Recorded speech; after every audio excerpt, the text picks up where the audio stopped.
Meus queridos, muita atenção. Quem já não ouviu esse versículo? Quem já não foi uma vez inspirado em ir adiante, avançar, lendo esse versículo? Ou quantos aqui não aprenderam, não tiveram o primeiro contato com o Evangelho por causa desse versículo? Ou quantos chorando por sua família, não foram consolados com esse versículo? Quantas vezes a versão mais clássica é: crê no Senhor Jesus, será salvo tu e toda a tua casa. A versão mais clássica que a gente vê é que, conforme vão se aprimorando as traduções, nós vamos primeiro ficando felizes, vendo que a tradução estava certa, não mudou o sentido, mas vai aprimorando às vezes as palavras, a colocação das palavras, o tempo do verbo e assim por diante. Mas quantos de nós já não fomos ministrados assim, não é, maestrina? Ao longo da nossa história, quantas vezes já não está meio abatido, vendo nossa casa ali meio, né, alguns, e a gente é consolado com esse versículo? Quantos de nós já não fomos consolados assim? Quantos de nós não levamos pessoas a acreditarem, ficarem felizes por causa exatamente desse versículo, da ministração desse versículo?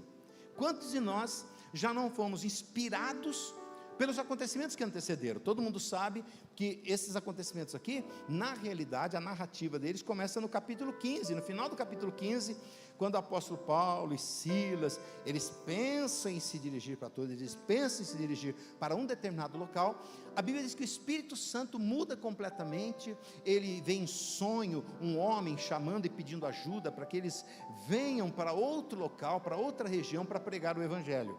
E ali eles começam uma jornada, mudam completamente a agenda deles, mudam completamente o destino deles, vão ter experiências com mulheres que vão ser muito santas, mulheres que vão ser batizadas, mulheres que vão acolhê-los em sua casa, outras que vão duvidar, outras que vão se comportar por causa de espíritos malignos, uma série de experiências que antecedem. E esse homem para quem eles vão falar isso, nada mais nada menos do que o carcereiro, onde eles estiveram presos, onde eles estiveram cativos, onde o famoso versículo 25, quem já não ouviu também, versículo 25 do capítulo 16, que diz assim: perto da meia-noite, Paulo e Silas cantavam hino de louvores ao Senhor. E daí vai dizer assim, que na sequência, né, vem um terremoto, como um terremoto, e as cadeias se abrem, e todos os que estão lá ficam aterrorizados, inclusive o próprio carcereiro. Acontecimentos incríveis vai acontecendo ali. Vocês vão ver, esses todos são acontecimentos que estão nesse capítulo. Começa no final do capítulo 15 e avança pelo capítulo 16. Convido você a uma hora, tirar um tempinho, ler. É um capítulo que vai te inspirar muito a acreditar, vai te inspirar muito a andar na presença de Deus, vai te inspirar muito a passar as agruras, as lutas e continuar firme na presença de Deus, vai te ensinar muito. Esse capítulo, ele não culmina, muita gente pensa que ele termina aí, não, ele até continua a história, mas esse é um ápice. Por quê? No momento em que Paulo e Silas falam isso, eles prontamente, não foi Paulo quem disse, não foi Silas, foram os dois. É como se tivesse assim, sabe, a gente não sabe se rodinha de colega está assim, de repente fala uma coisa, todo mundo fala, é isso, sabe como é que é? Todo mundo fala junto, é muito comum isso, né? Todo mundo dá aquela resposta, porque é uma resposta que os dois sabiam, os dois tinham a convicção, os dois tinham estado presos, os dois tinham sido humilhados, os dois tinham sido espancados, mas os dois tinham a mesma resposta. É interessante, se você conhecer a história desse capítulo, você vai ver que tudo começa nesse momento, chega nesse ponto, melhor dizendo, porque Paulo e Silas, eles afrontam uma mulher que era uma adivinha. Ela tinha um espírito de adivinhação, um espírito maligno que adivinhava, então ela dava muitos lucros para os senhores daqueles dias. E uma hora ela falando, esses aqui são homens de Deus, esses dois aqui são homens de Deus, esses aqui são, olha, esses aqui que são 10. Paulo fica incomodado com aquilo que Paulo fala, não quero saber de espírito maligno, falando isso aí é só para enganar o povo. Ele fala, sai no nome de Jesus. A mulher fica sem o espírito de adivinhação e não dá mais lucro para os senhores. Então aqueles homens todos pegam Paulo e Silas e levam preso, apresentam diante do Sinédrio, levam eles presos. Paulo e Silas apanham e vão presos, são amarrados no tronco. Mas a Bíblia diz que então, que nós acabamos de falar no versículo 25, que colocaram, eles quiserem colocar de novo, perto da meia-noite, eles estavam lá cantando. E é dali, eu não sei se a irmã se lembra, faz mais de, sei lá quantos anos, 34, 35, 36 anos atrás que eu pregava lá na igreja do pastor Ercinho, e eu falava a mesma coisa, lembra que eu falava, eu cismei que os dois nesse momento cantavam, porque ele vive, eu cismei, por isso eu canto na Santa Ceia, eu sempre canto, na minha cabeça os dois nesse momento cantavam isso, cantavam assim, estavam lá presos e os dois cantando assim, eles estavam amarrados, presos ali, falavam, porque ele vive, posso crer no amanhã, Eu cismei que os dois cantavam isso. E eles estavam lá cantando. A Bíblia diz que vem aquele terremoto, as cadeias soltam. As cadeias são prisões, grilhões, são como se fossem algemas, tá bom, gente? De correntes ali presas na mão deles, soltam. E o carcereiro fica atônito. Ele fala: e agora? O carcereiro vai se matar, porque o carcereiro sabe que se chegassem os romanos, chegassem os seus líderes e vissem as cadeias vazias, as celas vazias, ele iria ser tido como um traidor, como um fraco, como quem deixou escapar todo mundo. Que ia falar: como é que você consegue deixar escapar? A gente está amarrado na corrente, está preso na corrente, você com a espada na mão, eles estavam presos e ainda escapa todo mundo, né? Aquela brincadeirinha, se colocar para tomar conta de 2 tartarugas, uma foge ainda. Eles iam falar, os caras iam falar isso para eles assim, falar assim: como é que vocês pegam? E apesar que tem tartaruga, eu estive vendo tem uns tipos, modelo não, né? Uns tipos, umas espécies de tartaruga que correm muito. Vocês já viram isso? Outro dia eu vi no canal lá de Animal Planet, uma tartaruga que corre. Eu falei: já pensou? Essa tartaruga tomando conta dela, ia ter dificuldade para pegar. Mas vamos para frente. Aí ele fala assim: vocês, todo mundo preso, eles com os grilhões na mão, com as correntes na mão, presos, fechados, e você ainda deixou eles escapar, que jeito? Então ele pega e vai se matar. Aí eles escutam Paulo e Silas falar: não se mata não, que está todo mundo aí. Porque a Bíblia diz que eles ficaram tão atônitos, todos que estavam presos lá ficaram tão atônitos com o que aconteceu, que ficou todo mundo quietinho dentro da cela. Ficou todo mundo preso, ninguém quis fugir. Todo mundo olhou e falou: o que está acontecendo? De tão maravilhoso que é. Lembra que nós falamos sobre dízimos e ofertas agora há pouco? Você fala aquilo que está no seu alcance. Estava ao alcance deles cantarem. Eles estavam com as mãos presas, com os pés presos, eles estavam machucados, tinham apanhado, tinham sido chicoteados, estavam presos. Não estava ao alcance deles fugir, não estava ao alcance deles abrir as celas, ao alcance deles estava louvar. Guardem isso no coração de vocês. Hoje Deus está falando esta manhã muito conosco. Faz o que está ao teu alcance para agradar a Deus, que o que não estiver ao teu alcance, Deus fará. Guarda bem isso essa manhã, porque, olha, guarda. Eu vejo alguns jovens, eu não sei porque eu gosto de ver de rosto jovem na igreja, porque começar assim é algo maravilhoso, algo maravilhoso. Aqueles que são mais experientes, eu fico feliz porque falo: olha, continuam na presença do Senhor ao longo de uma vida toda. Eu me encho de orgulho. E quando eu vejo jovens, eu fico muito feliz, esperançoso, porque eu falo: olha, estão começando. Então é a igreja plena, é a igreja plena, é a igreja indo adiante como o Senhor planeja. Mas vamos lá. Guarde sempre no teu coração: faz o que está ao teu alcance, faz o que está nas tuas mãos, faz o que você pode fazer, e deixa que Deus fará o resto. Que é um versículo clássico para a gente lembrar disso, Salmo 37, versículo número 5, versículo clássico. Vamos ler juntos? Vai transmitir aqui, a gente lê junto. Vamos lá? 1, 2, 3. Entrega.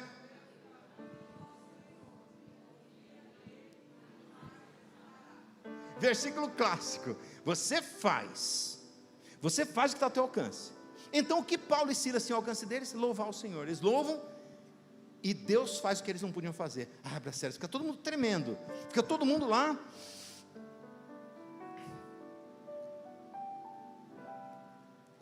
O homem vai querer fugir, vai querer se matar, desculpe. Eles falam: não faz mal a você não, calma. Naquele momento a Bíblia vai dizer que eles se dobra. Vamos ler os versículos seguintes, acho que vale a pena dar uma sequência. Versículo 26, vamos dar uma lidinha, olha só. De repente aconteceu um terremoto tão violento que os alicerces da prisão foram abalados.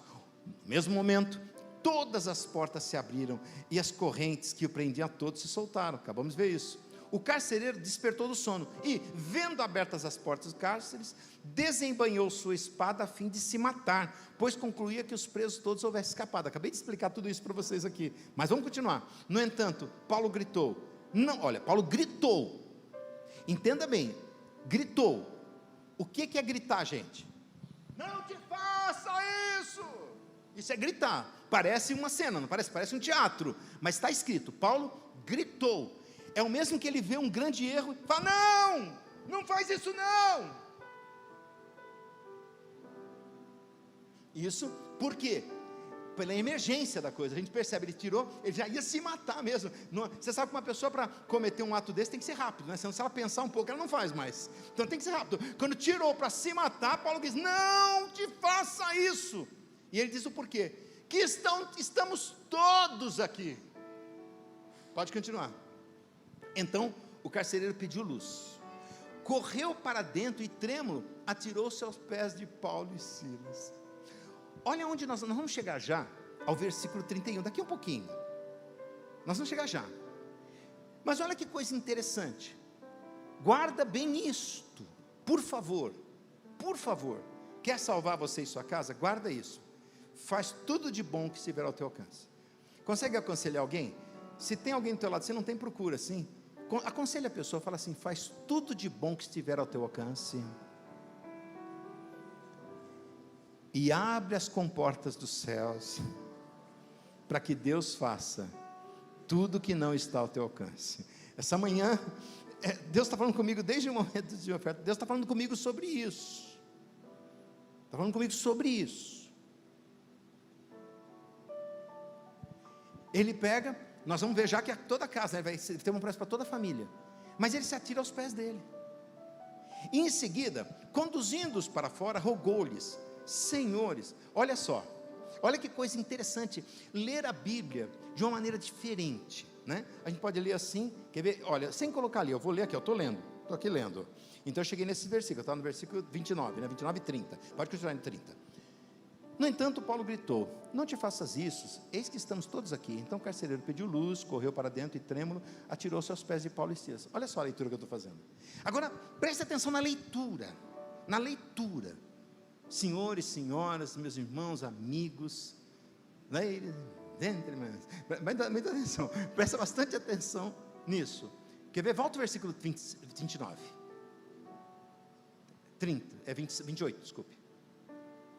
No entanto, Paulo gritou: não te faças isso, eis que estamos todos aqui. Versículo 30.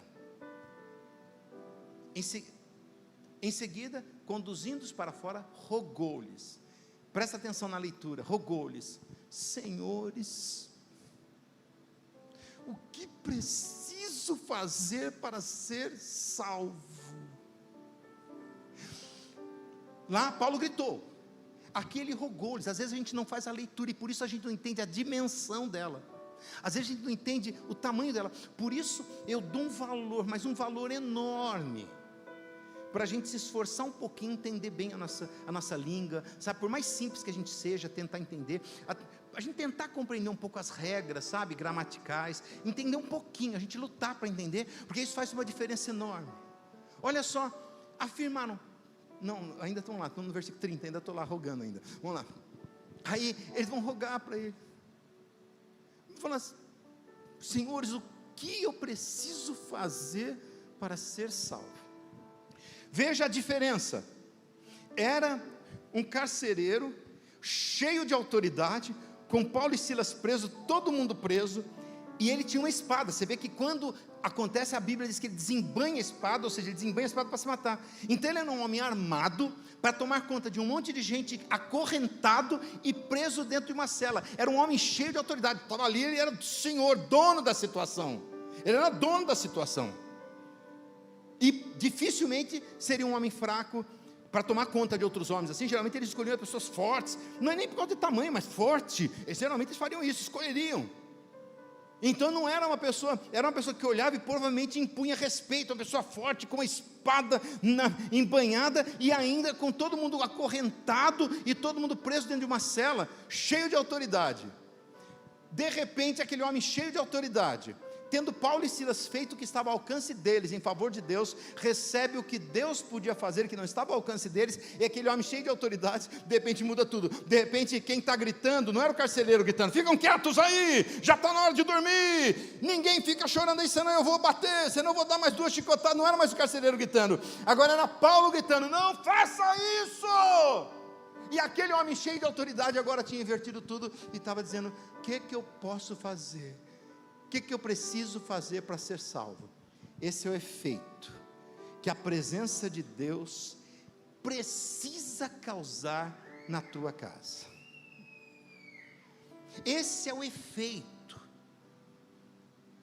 Este é o efeito que a palavra de Deus precisa causar. Ela precisa fazer com que os teus filhos, ao invés de qual autoridade que chega a ser até mal criada, eles viram e falam: o que eu preciso fazer para ser abençoado na minha vida? Esse é o efeito que ela precisa causar. É o efeito que ela precisa causar na vida do marido, o homem bravo, o homem que bate em tudo, chuta o cachorrinho, o homem que é terrível, ele precisa chegar e falar: mulher, me ajuda, eu preciso encontrar a resposta para saber o que eu faço para ser salvo.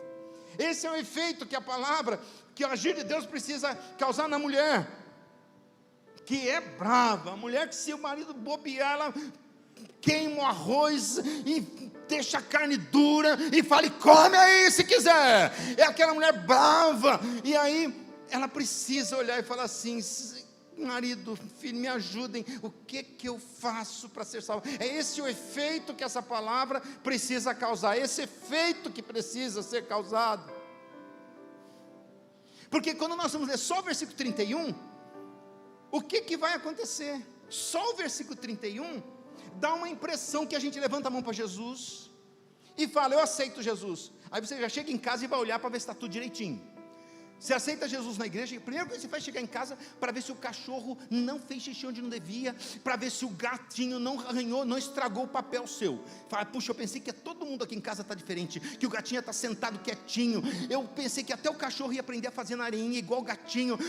Você já chega em casa achando que você levanta a mão para Jesus e já chega em casa querendo pegar tudo diferente, tudo mudado. Não é isso que a Bíblia está dizendo. Não é um culto de ensino essa manhã? Então, no nome de Jesus, aprendamos. Não é isso que a Bíblia está dizendo. O versículo 31 vai dizer, não, o versículo 31, eles prontamente, aqui ele vai falar, ele vai rogar: o que eu faço? E prontamente eles afirmarão. Me ajuda, maestrina, os dois falam juntos. Maestrina, me ajuda, os dois falam juntos, vamos juntos, quer ver, olha. E eles prontamente lhe afirmaram: crê no Senhor, entendeu? Crê. E eles prontamente eles afirmaram: crê no Senhor Jesus, e assim será salvo, tu e os da tua casa. Os dois disseram juntos. A Bíblia diz que os dois disseram ao mesmo tempo a resposta. A Bíblia vai dizer que eles vão ser batizados, ele e toda a casa vai ser batizada. Mas foi necessário todo um fato. Foi necessário que aqueles homens, para que eles pudessem ensinar aquilo, para que eles pudessem levar aquilo até dentro da casa deles, eles tiveram que viver uma experiência. Eles obedeceram. Começam com eles no final do capítulo 15. Eu vou dar uma lida rapidamente, que é difícil, eu quero ministrar muito rápido, mas eu vou terminar já em 10, 15 minutos, 10, 12 minutinhos no máximo, mas é difícil pular tudo, né? Mas olha só que coisa interessantíssima. Versículo de número 15. Versículo número 15. Que versículo? Capítulo número 15.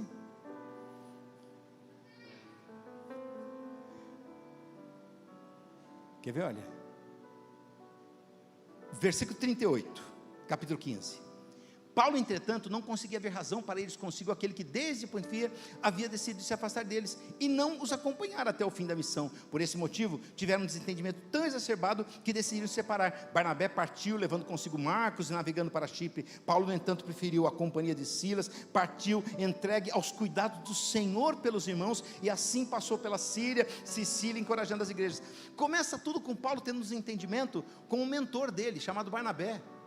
E Paulo, ele, ao invés de ouvir naquela hora e falar: vamos dar um jeitinho aqui, ele fica firme no comando de Deus, e ele desce para Sicília e para Sicília. Mas aí vai acontecer um negócio interessante. Começa o capítulo 16, olha como começa, versículo 1 do capítulo 16.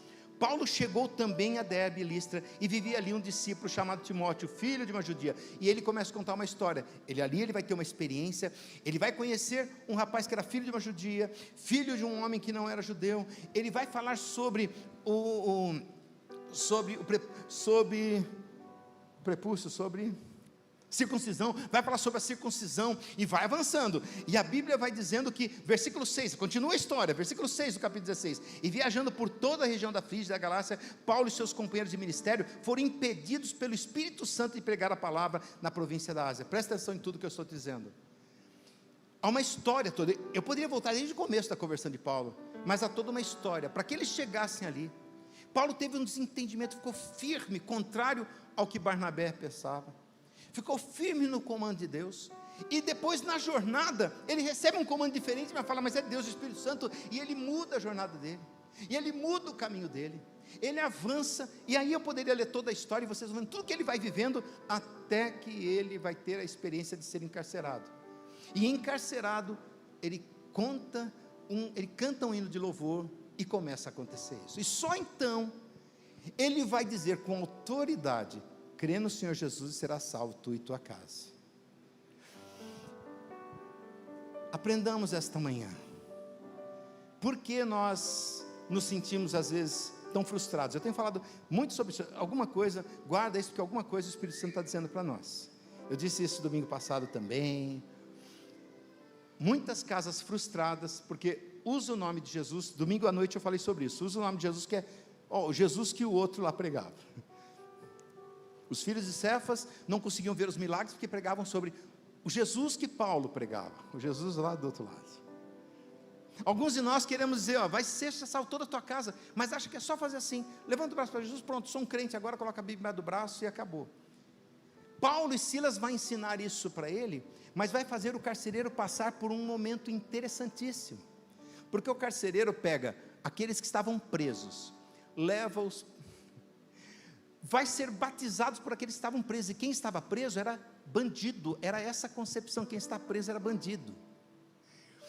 Ele vai ser batizado por eles, ele vai, de certa forma ali, até mesmo ofender as ordens superiores, correndo risco de vida. Gente, aquele carcereiro, isso que é falado aqui, que parece uma coisa tão romantizada, parece uma coisa tão simples, ele corre até o risco de vida, porque ele vai contra as ordens dos romanos, dos seus líderes, ele poderia ser morto. Então, é crer no Senhor Jesus. O que é crer no Senhor Jesus? Para a gente encerrar, é fazer aquilo que está ao teu alcance em prol de Deus, aquilo que está ao teu alcance para ser abençoado. É isto que acontece aqui. Não é romantizado, ele declara Jesus e chega lá e está tudo salvo. Ele vai pagar um preço alto. Paulo e Silas primeiro pagam um preço alto, depois este homem paga um preço alto. O preço não é pequeno. Me perdoe se um dia ensinaram vocês dizendo: aceitou Jesus, agora está tudo diferente. Aceitar Jesus é diferente. Aceitar Jesus é viver os encargos de quem crê em Jesus. Aceitar Jesus significa ir contrário às ordens romanas. Vamos parafrasear aqui com o que nós estamos lendo aqui. É ir contrário ao que uma lei fracassada quer dizer. Aceitar Jesus significa mudança de vida, significa mudar, porque Paulo era perseguidor de cristãos, e agora aqui Paulo era aquele que gritava: pare, não faça isso. Paulo antes era aquele que as pessoas rogavam, falavam: não me mate. Olha, presta atenção, Paulo era aquele que matava cristão, então antes as pessoas rogavam para ele: por favor, não me mate. Agora Paulo era alguém que as pessoas rogavam para ele: o que eu faço para me salvar? Antes falava: por favor, não me mate. Agora o pessoal falava para ele: o que eu faço para ter vida eterna? Olha a mudança. Aceitar Jesus significa mudar, significa transformar, significa mudar nosso comportamento. E aí você então pode reivindicar. Por que muita gente frustrada? Porque todo mundo acha que é o nome crente estar, bater cartão na igreja. Você não vai conseguir. Tem gente inclusive que é muito confusa. Tem gente que inclusive vai para outras igrejas, falam que essa igreja é pouco poder, essa igreja aqui o pastor está velho demais, qualquer dia eu vou chegar lá e já vai estar caduco. Eu vou para outra igreja, essa igreja aqui, louvor não é o dia que eu gosto. As pessoas mudam e não entendem. Não adianta. Enquanto você não experimentar, enquanto você não compreender, enquanto você não estiver disposto a estar amarrado, amarrado no tronco, não é amarrado igual, você está ali preso, você está sofrendo e está louvando ao Senhor, enquanto você não entender esse testemunho, talvez você tenha dificuldade para dizer: crê no Senhor Jesus e seja salvo tu e toda a tua casa. Creia, viva este evangelho e declare: crê no Senhor Jesus e será salvo tu e toda a tua casa. Amém.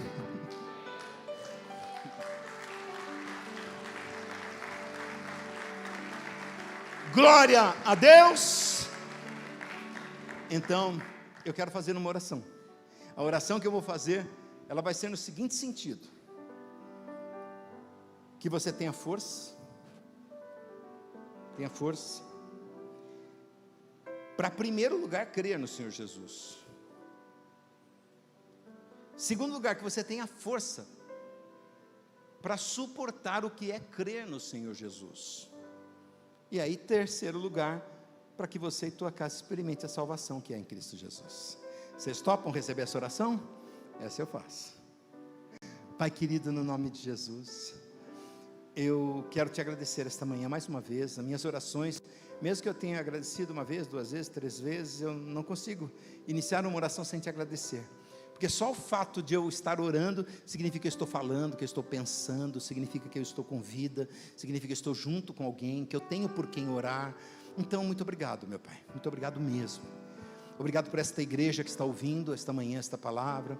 Obrigado, meu Pai, por esta igreja que está sendo impactada esta manhã por essa palavra, porque eu tenho certeza que muitos vão refletir e vão até pensar muito mais antes de só usar os versículos isolados da tua palavra, sem compreender, meu Pai querido, tudo o que quer dizer, tudo aquilo que representa o teu evangelho, a tua palavra. Meu Pai, eu peço ao Senhor, toca o coração esta manhã deste povo, e em primeiro lugar, meu Pai, que esta igreja, meu Deus querido, verdadeiramente creia no Senhor, creia no teu evangelho, creia, meu Pai querido, em cada palavra tua, creia que o Senhor trouxe a salvação, o Senhor trouxe a vida eterna, mas o Senhor também veio trazer espada. A tua palavra diz que o Senhor Jesus veio trazer espada, ou seja, Ele veio para separar o que é correto do que não é correto. Ele não veio para julgar o mundo, veio para salvá-lo, mas para salvar significa tirar do pântano. Não tem como salvar uma pessoa que está sendo afogada sem puxá-la para fora da água. Não tem como salvar uma pessoa que está num desastre sem tirá-la do desastre. Não tem como salvar uma pessoa que está correndo um perigo iminente de vida sem tirá-la daquele perigo. Isso significa muitas vezes, meu Pai querido, ensinar a não mentir mais, a não pecar mais. Significa muitas vezes ensinar, meu Pai, a viver uma vida santa, uma vida plena. Significa muitas vezes, meu Pai querido, tirar, meu Pai querido, dos costumes que até então estamos vivendo. Meu Deus querido, que esta manhã, esta igreja, meu Pai, tão amada, tão querida, por que eu sei que eles são amados e queridos do Senhor? Por que eu sei que nós somos amados e queridos do Senhor? Somos, meu Pai, amados e queridos do Senhor, porque sem, meu Pai querido, este amor, nós não estaríamos aqui, nós não teríamos sido livres, meu Pai, do perigo iminente, nós não teríamos sido, meu Pai querido, livres, meu Pai, do grande perigo que vivemos esses dias e nem percebemos. Nós não teríamos sido, meu Papai querido, curados das enfermidades que um dia passamos. Nós não teríamos a saúde para estarmos aqui. Por isso eu sei que somos muito amados e queridos pelo Senhor, porque o Senhor, meu Pai, nos preservou e nos trouxe até aqui. Então, meu Pai, esses amados e queridos irmãos e irmãs tão queridas, que o Senhor, meu Pai eterno, possa nos ajudar a verdadeiramente crer no Senhor. Crer no Senhor significa acreditar, estar disposto a dar os passos, estar disposto a fazer, estar disposto a viver. E a vida de Jesus foi uma vida de entrega, foi uma vida de amor, foi uma vida de quem aprendeu que é melhor dar do que receber, foi uma vida que aprendeu que todo sofrimento merece uma acolhida, merece um cuidado, merece uma atenção. Foi uma vida que ensinou que fazer a tua vontade é o sentido real da vida. Então, meu Pai, nos ensina, nos ajuda a crer verdadeiramente. Mas, Pai, eu também oro para que a tua igreja tenha forças para suportar, porque quando nós fazemos o discurso de que cremos no Senhor, quando fazemos o discurso de que acreditamos no Senhor, que confiamos no Senhor, meu Paizinho, nós também, meu Deus eterno, nós passamos a viver as experiências, viver, meu Pai querido, a expectativa, viver, meu Pai, muitas vezes, meu Pai querido, a problemática de crer no Senhor, porque isso tudo vai na contramão do que o mundo oferece, do que o mundo ensina, do que o mundo fala. Então, meu Deus querido, no nome de Jesus, que esta manhã o Senhor dê forças para nós, para que nós possamos viver o que é crer no Senhor, o que realmente crer no Senhor, e que, Pai querido, finalmente, crendo no Senhor, tendo forças para viver as experiências do crer no Senhor, nós possamos então levar até a nossa casa, a perguntar o que fazemos para ser salvos, e assim, meu Pai, possamos ver toda a nossa casa na rota dos céus, na rota, meu Pai, da salvação, na rota da nova Jerusalém, ou como as canções cantam, ministram sempre, no caminho do milagre, meu Pai. No nome de Jesus eu peço, por favor, meu Pai, abençoa a tua igreja, abençoe o teu povo, e que esta manhã seja uma manhã, meu Pai, onde o teu povo saia daqui disposto a fazer tudo o que está ao alcance e que lhes cabe, para que possam receber do Senhor o que não podemos fazer. É assim, meu Pai, que oramos ao Senhor, o Deus do impossível, o Deus que deseja ver a nossa casa salva, o Deus de amor, o Deus todo-poderoso. Te glorificamos no nome de Jesus. É assim que eu abençoo esta igreja. Amém. Glória a Deus.